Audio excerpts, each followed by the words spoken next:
Welcome to the WIHS Journal. On the broadcast with us today, I like to call it a trio. Those who are in the market looking for a house or looking to sell will be hearing from a realtor, a banker, and a lawyer. Today is a part one of a two-part interview.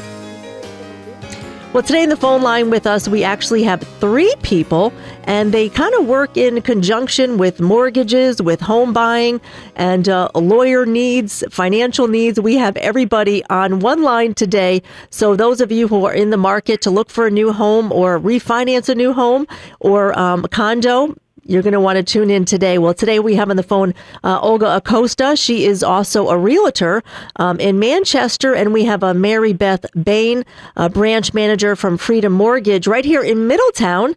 And then we have attorney Ruben Acosta. I know that's related to you, Olga, and he is a lawyer in Simsbury. So today we'll be talking about, all the things that tie into owning a home. So first, maybe we'll start with you, Olga. Just give a quick background on yourself. Okay. For a while, I was interested in becoming a realtor agent, a real estate agent, but I went different routes, and I worked for different industries. Like I worked for Aetna Life and Casualty, and I worked for the state of Connecticut. And then the last position that I had was I was a school teacher for 23 years. But then about 2 years ago, after I had retired, I thought of the fact that I always wanted to be a realtor. So I decided that I was going to go for my license, and I did.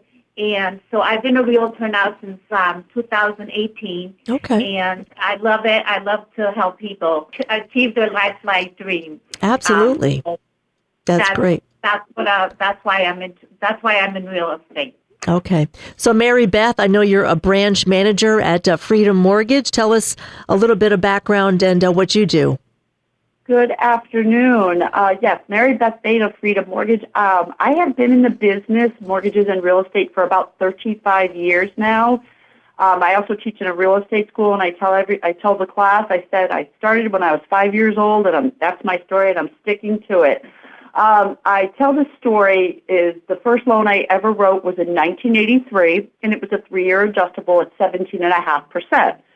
And half the class falls off the chair, or the other half goes, "Oh my God!" And I go, "Yeah, but houses were $40,000 in the Middletown market back then."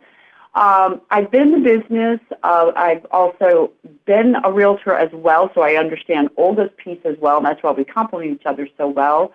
I've been with Freedom Mortgage a total of over 5 years now. Great company. I love doing what I do. I wouldn't have survived 35 years of doing it if I didn't enjoy what I love to do, is get people into houses. I specialize in renovation loans, as well as for all the first-time buyer products and all the government loan products as well. Okay. There's another background voice there. And Ruben, talk about how you got into law and all that stuff. Well, I've been a lawyer since 1984, and not only working with planned unit developments, which are condos, townhouses, and things like that, but also residential single homes, the purchase and sale, also in a lot of matters dealing with ownership, such as variances, liens, and all kinds of things related to real estate. So I've had quite a run with this system that we'll be discussing today.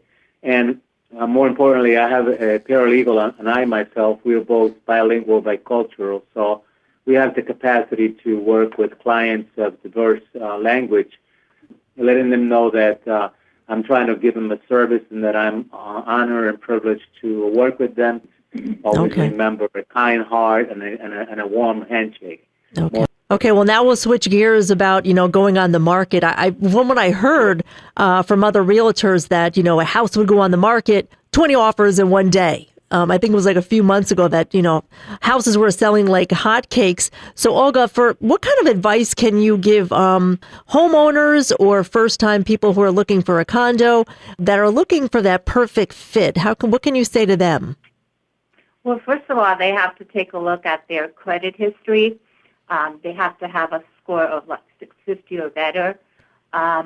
They also have to if they have not seen a lender yet, they should go see a lender, because I cannot help them out if they don't know what they qualify for, because then we would be shooting for things in the dark. So it's really important that they do that.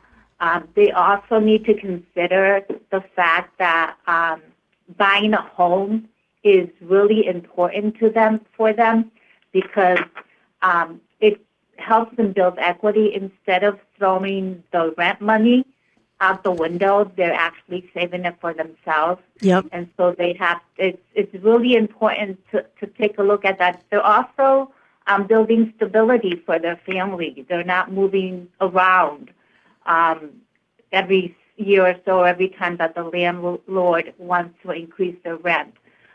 So there are other factors that they should consider before going around searching for a home. One thing that's really important is to make sure that the house that they're looking at, again, is affordable to them, in addition to other things that we can cover down the road. Okay. Anissa, I think it's also important, and a lot of us have been poorly trained in this area, is that, when we have a certain amount of income and a certain amount of priorities, that as we begin to prioritize what is disposable income and what is and what goes to housing versus what goes to food versus other areas, is that a first-time home buyer may come into a situation where someone is feeling very confident about the market, and this is a seller's market. There's very little doubt about that, where people are getting multiple offers. Yep. But it's not always the case that what people are willing to sell for is in any way what the house could appraise for, or what the neighborhood might have as a average price. So it's kind of a hard lesson, or kind of a hard message to give to someone who's enthusiastic about buying a home and it meets their expectations. But, we sometimes have to say, look, let's come down to earth. This might be too much for this house. Something's going to come up, and not to get in a bidding war where they don't have, in fact, the resources. Exactly. That's why it's really important, like I mentioned before, the importance of seeing the lender. And you might want to mention a little bit more about that, Mary Beth. Mary Beth, so my question for you is that obviously Olga was talking about, having a credit score of 650, but what kind of incentives are there for maybe someone who's listening who never owned a home? What kind of incentives are for them? Well, first of all, I do have to correct Olga on the 650. Okay. You can get into, right now, COVID actually raised some of the scores with us lenders because of what was going on with the market. Yep. You can get into a home with a middle of the 3 FICO scores of a 600. Oh. Conventional, your fixed, your move up, I would say your Fannie Mae, your Freddie Mac. I'm not going to bore you with those acronyms, but you're like a 620. So certain investors would want higher FICO scores, but you can get in with as low as a 600. Going to one of the best programs for first-time buyers is CHAPA, Connecticut Housing Finance Authority, right here in Rocky Hill. Every state is mandated to have a first-time buyer, medium to low income. Ours is CHAPA. It's a great program. They just went back to their old way of doing business, which is awesome. It's 100% financing, plus now we can finance closing costs. The borrower does have to have about $1,000 in the game. Then I always go to VA. With so many active veterans, and Freedom Mortgage is the largest originator of VA mortgages in the country right now, and servicer. That's another awesome program with 100% financing. And USDA in certain areas, you can get 100% financing. So those are my first 3, and then I would go into, say, an FHA with as little as 3.5% down, which can... if mom and dad want you out of the basement so bad, they can give you that money. Yep. Get out of here, right? I want my room back. That's my role. Is I live and breathe this all day, 24 hours a day. Once again, that was Mary Beth Bain, a branch manager from Freedom Mortgage in Middletown. Olga Acosta, a realtor in Manchester, Connecticut, and attorney Ruben Acosta an attorney in Simsbury, Connecticut. Today was part one of a two-part interview. The opinions expressed are those of the participants, not necessarily those of a staff or management of a station. I'm Anissa Porticelli for News and Public Affairs.